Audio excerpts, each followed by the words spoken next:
मज़मून physics class 10 बाब 14 सबक 11 जुज़ा जंहिं ते गुंजाइश दारोमदार रखे थी factors on which capacitance depends. अस्सलाम वालेकुम प्यारा ॿारो, सिंध ऑनलाइन स्कूल में भलीकार आउं आहियां सनौला महर। हिन वीडियो में जेको असां अॼु मौज़ू पढ़ंदासीं उहो आहे जुज़ा जंहिं ते गुंजाइश दारोमदार रखे थी, यानी factors on which capacitance depends. हिन टॉपिक खे पढ़ण खां पहिरीं असीं हिन टॉपिक जा सिख्या जा मक़सद पढ़ंदासीं। पहिरीं पॉइंट में चवे थो identify the key factors that affect the capacitance of a capacitor.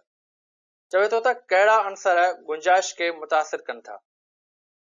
ॿी पॉइंट में चवे थो explain how the physical parameters like area, distance and dielectric influence capacitance.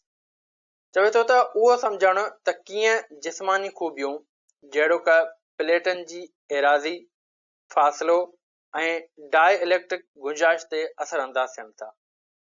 Why we study this, ही असीं छो था पढ़ूं। चवे थो त by knowing which physical properties like plate area, distance and dielectric material affect capacitance, we can deliberately increase or decrease a capacitor's ability to store charge based on our needs. चवे थो त जॾहिं असां ॼाणंदासीं त कहिड़ियूं जिस्मानी ख़ासियतूं जहिड़ो क प्लेटनि जी एराज़ी, फ़ासिलो ऐं डाई इलेक्ट्रिक मवाद गुंजाइश ते असरअंदाज़ थियनि थियूं, तॾहिं असां पंहिंजी ज़रूरत मुताबिक़ कैपेसिटर जी चार्ज महफ़ूज़ करण जी सलाहियत में वाध या घटिताई आणे सघूं था। प्यारा ॿारो, हींअर असीं प्रॉपर नमूने सां पंहिंजे टॉपिक जो आगाज़ कयूं था। तो जेकॾहिं असां सम्झंदासीं त ही असांजो जेको आहे त कैपेसिटर आहे ऐं उन खां पोइ हिन कैपेसिटर खे असीं जेको आहे त कनेक्ट कयो आहे कंहिं सोर्स सां यानी बैटरी सां। उनखां पोइ हाणे असां ॾिसंदासीं त असां इन कैपेसिटर जी गुंजाइश यानी कैपेसिटेंस कीअं वधाए सघूं था। कहिड़ियूं कहिड़ियूं शयूं आहिनि जेके असां उन में कैपेसिटर में चेंज कयूं या उन में असां चेंज आणियूं त असांजी जेका कैपेसिटर जी गुंजाइश आहे, कैपेसिटर जी जेका कैपेसिटेंस आहे उहा इंक्रीज़ थिए। यानी capacitance depends upon those plates.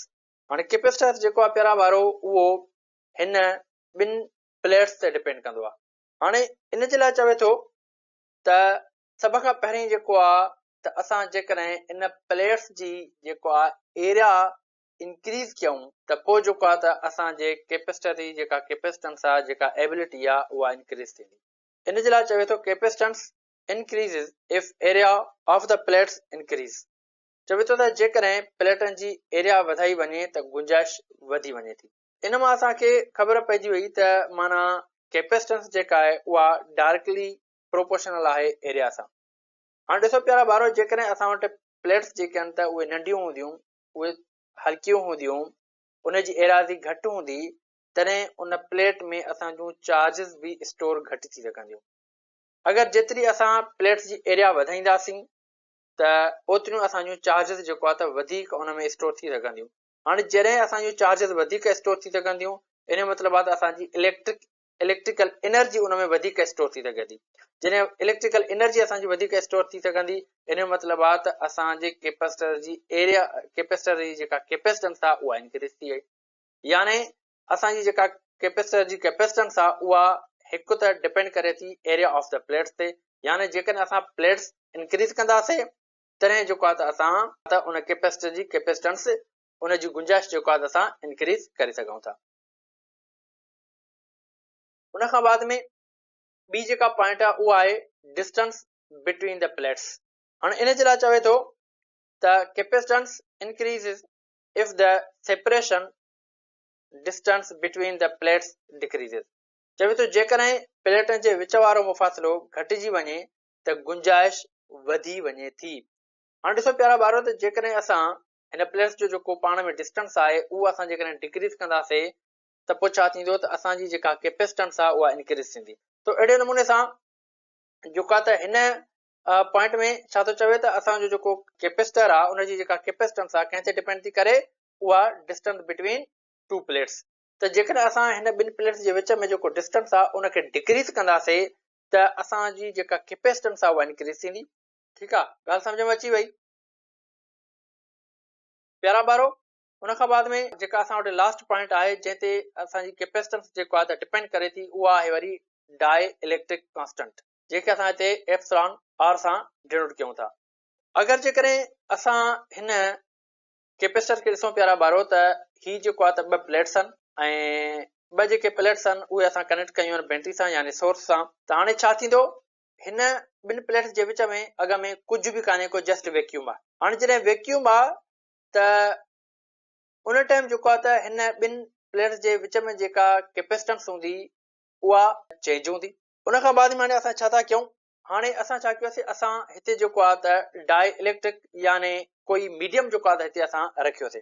हाणे मीडियम असांजा जेके आहिनि त उहे कुझु बि थी सघनि था ऐं उन्हनि जी जेका लिस्ट आख़िर में मां जेको आहे तव्हांखे शो कयां थो त असांजा कहिड़ा कहिड़ा मीडियम्स थी सघनि था। जीअं मिसाल जे तौर ते ऑयल थी वियो, मीक आहे, पैराफिन पेपर आहे ऐं डिस्टिल्ड वाटर आहे या एयर आहे। ठीकु आहे, सभ खां पहिरीं इहा ॻाल्हि सम्झो त जॾहिं असां वटि ही कैपेसिटर आहे त इन कैपेसिटर जे हिन ॿिनि प्लेट्स में असां वटि हिक पासे ॾांहुं पॉज़िटिव चार्जिस आहिनि ऐं हिक पासे ॾांहुं असां वटि नेगेटिव चार्जिस आहिनि। ठीकु आहे, जीअं त असांखे ख़बर आहे त जेके पॉज़िटिव चार्ज ऐं नेगेटिव चार्जिस हूंदियूं त इन जे विच में इलेक्ट्रिक फील्ड बि हूंदी। उनजी जेका डायरेक्शन हूंदी उहा कहिड़े तरफ़ हूंदी, पॉज़िटिव खां नेगेटिव जी तरफ़। हाणे हिते असां जेको आहे त कोई मीडियम जो ज़िक्र नथा कयूं। हाणे असां छा था कयूं, जॾहिं असां इन ॿिनि प्लेट्स जे विच में असां कोई मीडियम इन में रखियोसीं त पोइ छा थींदो त उहो जेको मीडियम असां रखूं था उहो कंहिं में था रखूं, असां हिन इलेक्ट्रिक फील्ड में था रखूं जेका पॉज़िटिव खां नेगेटिव तरफ़ जेको आहे त आहे। ठीकु आहे, जेका क्रिएट थिए थी। हाणे जॾहिं असां हिते जेको आहे त मीडियम रखियोसीं त मीडियम खे हीअ जेका इलेक्ट्रिक फील्ड आहे उहा छा कंदी, उहा डायपोल कंदी।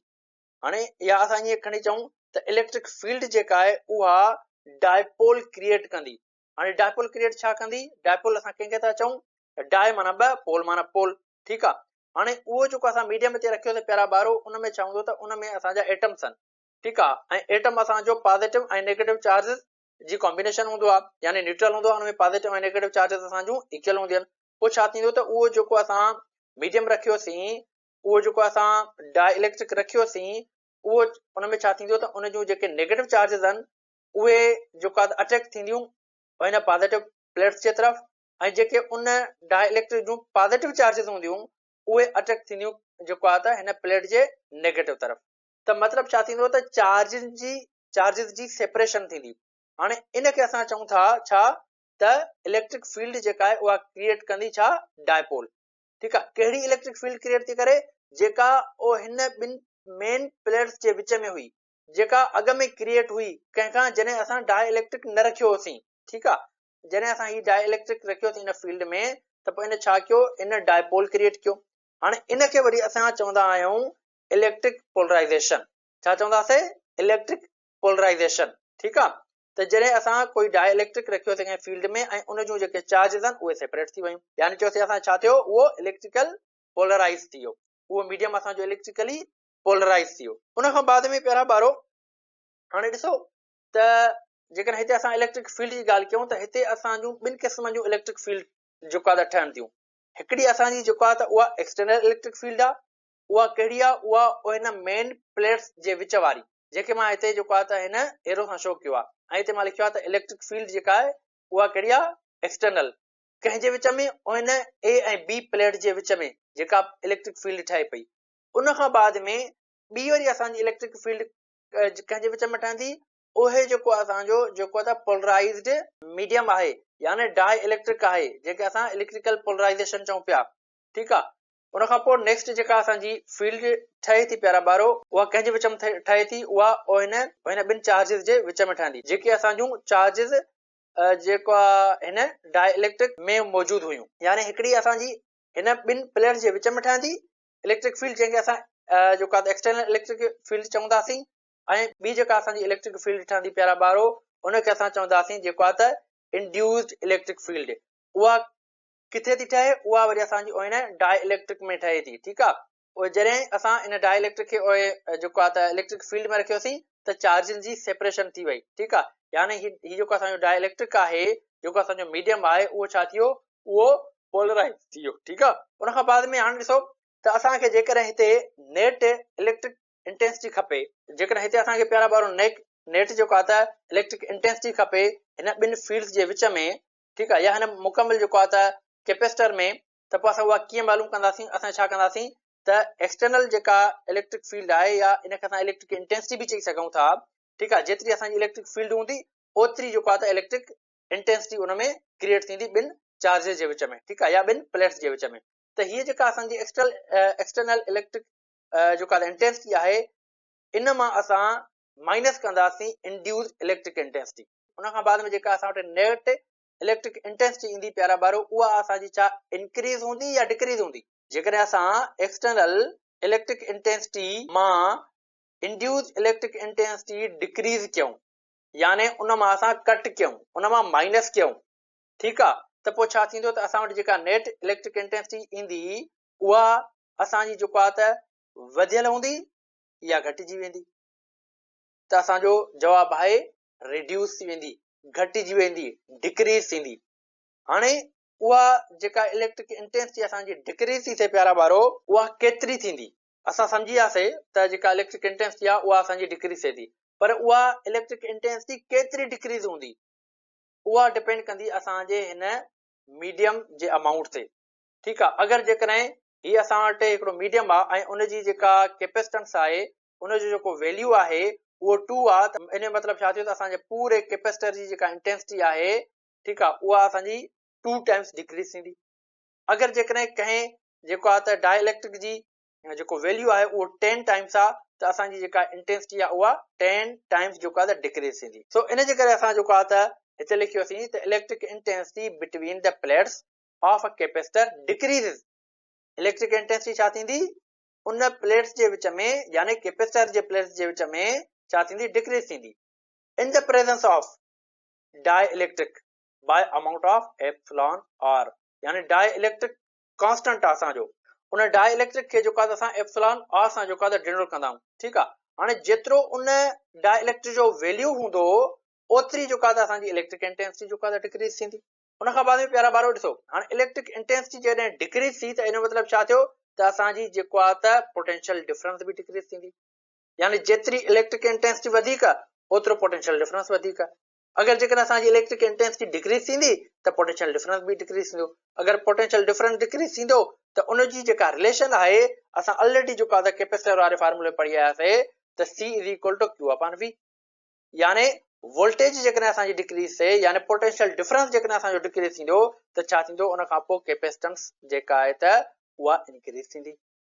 त अहिड़े नमूने सां हाणे असां चई सघूं था त जेकॾहिं capacitance increases if insulating medium of high dielectric constant is used, जेकॾहिं असां डाइलेक्ट्रिक मुस्तकिल वारो गैर पसराईंदड़ मवाद इस्तेमालु कयो वञे त गुंजाइश वधी वञे थी, यानी असांजी जेका कैपेसिटेंस आहे उहा डायरेक्ट तालुक कंहिंसां थी रखे, जेको आहे त डाइलेक्ट्रिक सां। त यानी डाइलेक्ट्रिक वधाईंदासीं त असांजी जेका कैपेसिटेंस आहे उहा इंक्रीज थींदी।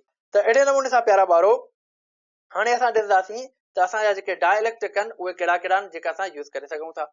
उहे आहिनि असांजा जेका त ऑयल, ऐं ऑयल जो वैल्यू आहे 2.2 खां 2.3 ताईं।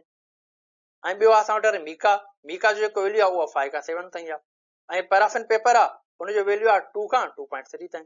ऐं डिस्टिल्ड वाटर आहे, उनजो 80 आहे। ऐं एयर जो असां वटि 1 आहे, ठीकु आहे। त इहे हुया कुझु जेको आहे त फैक्टर्स जंहिं ते कैपेसिटेंस जेको आहे त डिपेंड करे पई। तो मूंखे उमेद आहे तव्हांखे हीउ जेको लेक्चर आहे उहो सुठे नमूने सां सम्झ में अची वेंदो। तो हिन लेक्चर खे हिते असां ख़तमु था कयूं। इंशाअल्लाह नेक्स्ट लेक्चर में वरी असां नए टॉपिक सां गॾु मिलंदासीं। तेसिताईं अल्लाह हाफ़िज़।